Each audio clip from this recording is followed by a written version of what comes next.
Now you see, it's true, we mustn't give the show away. That's why there are esoteric teachings. But on the other hand, there is another opposite extreme, which is not realizing that the show is a show. And that's as bad as giving the show away. So you have always, when you are in the theater, say you go to the movies, and you go to see some great horror movie, you know, awful thing. Well, why does one do it? You want a thrill. And the whole of the universe wants a thrill. That's what it's all about. Otherwise it would be boring. But when you go to the movie, you know in your heart of hearts that it's only a movie. And yet you contrive to some degree to forget this while you're there. And therefore get scared and feel real creeps. But that's great. Some people like to go and cry. They go and see some tragedy and just love to weep.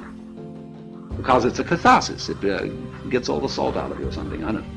And so you do this thing. And it is, we can say it's vicarious. Yeah.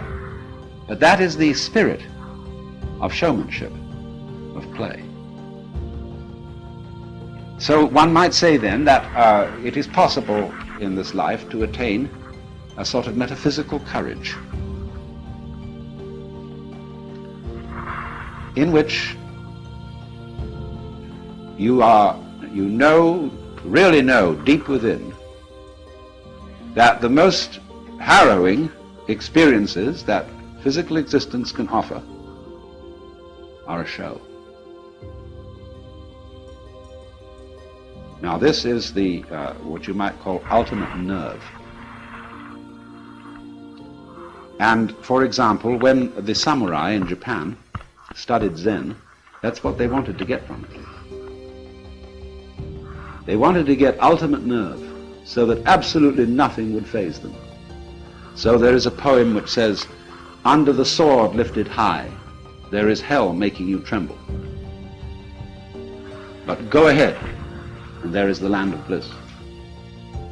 Don't hesitate, see? Don't be blocked. Don't be phased, nonplussed by the illusion. Now you would say, well, that's all very well, but I can't bring myself to that. I start to shake and I can't stop it. It's not to do with my will.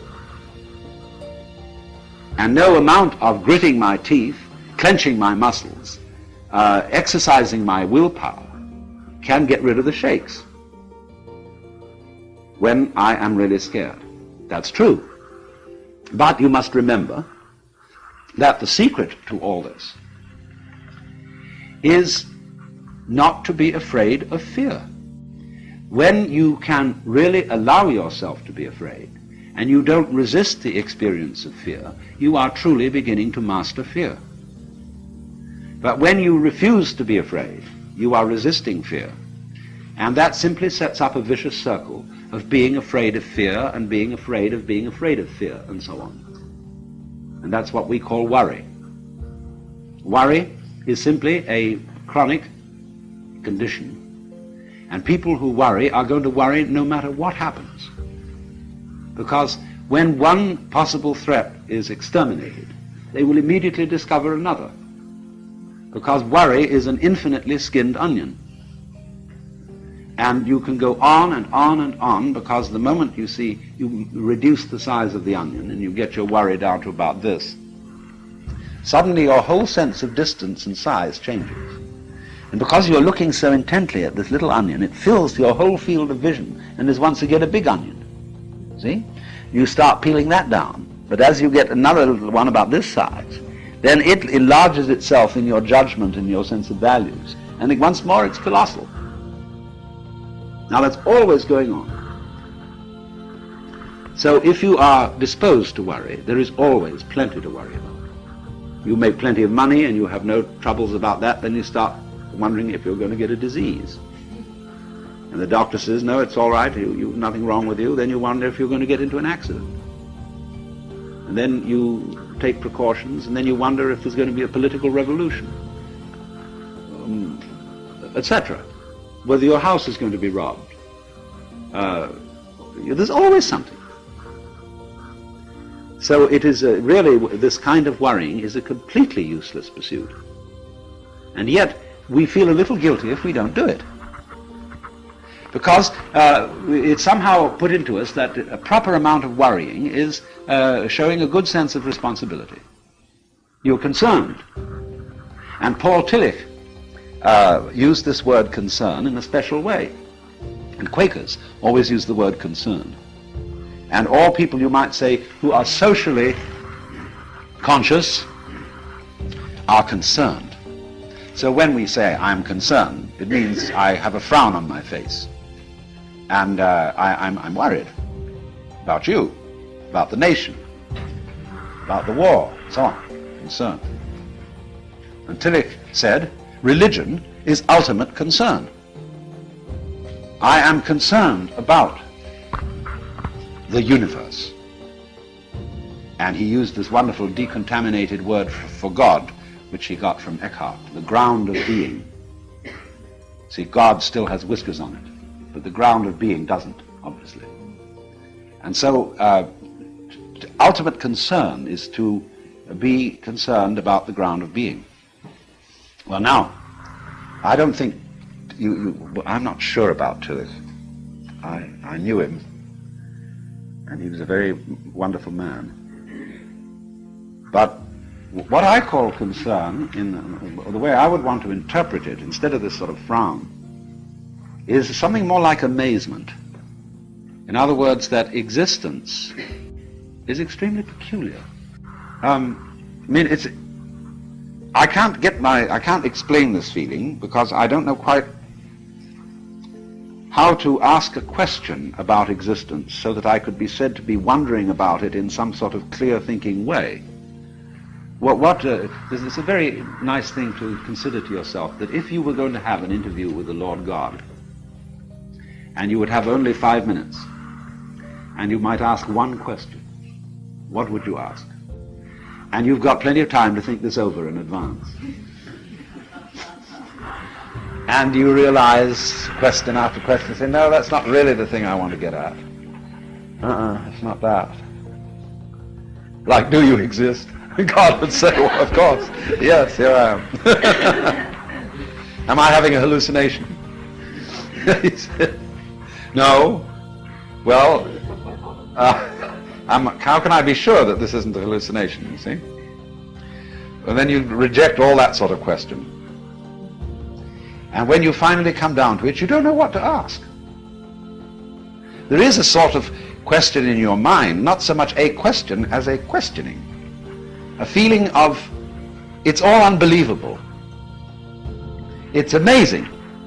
I wonder at it, I marvel at it. It is a miracle that there is anything.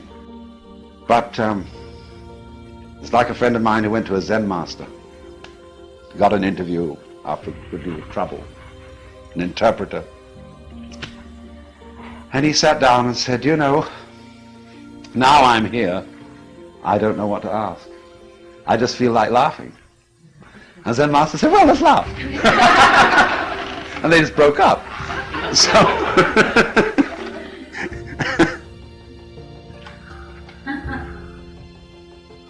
but that feeling, you see, of the marvelousness of being is what I call, or would want to mean by Tillich's phrase, ultimate concern. It's also love is involved in it. See, that's the part of the problem of an abstractionist culture such as ours. As I indicated, we are not materialists, we are abstractionists. A materialist is a lover, and therefore is somebody related to the present. Because you see, you can't love except in the present. When you have under your hands a piece of wood, and you say, my, hasn't that a gorgeous grain, you know, and you fondle it. If it moves, fondle it. And you run over this and think, hey, isn't that gorgeous, you see? Well, you're loving it. It may be that it's an apple in your hand, and you say, I love you so much I could eat you. And you eat it, and you relish it. That's loving in a special way. So concern and love, and there are many forms of love. There's a whole spectrum of different kinds of love, which runs from the red of libido to the violet of divine charity. But all of them are equally important because, as you know, you can't have the violet end without the red end, and vice versa. You wouldn't know what violet was unless you had all the other colors. The colors create each other. So it isn't simply black and white. Between black and white is the spectrum. And just as black and white arise mutually, so you know red in relation to yellow, in relation to green, in relation to blue, and so on. But they all come out of black and white. That's the secret. I think Mr. Land, who invented a camera, made a rather spectacular demonstration of this. So, if then you try to obliterate fear, the fear that black may win, you're working in the wrong way. To attack a fear is to strengthen it. Because immediately you feel guilty if you don't succeed, or you feel inadequate. But fear is something that arises naturally and spontaneously under certain circumstances, just as you will feel warm if you get near a fire. And you can't go up to a fire without some sort of self-hypnosis and then say, well, I refuse to be warm. There's something a bit weird about that. Besides, you often want to feel warm when you get near a fire. No, on the contrary, it is very natural to be afraid. And so if you don't try to knock it down, you don't try to make yourself over into some sort of preconceived idea of what you ought to be, then you're on the track.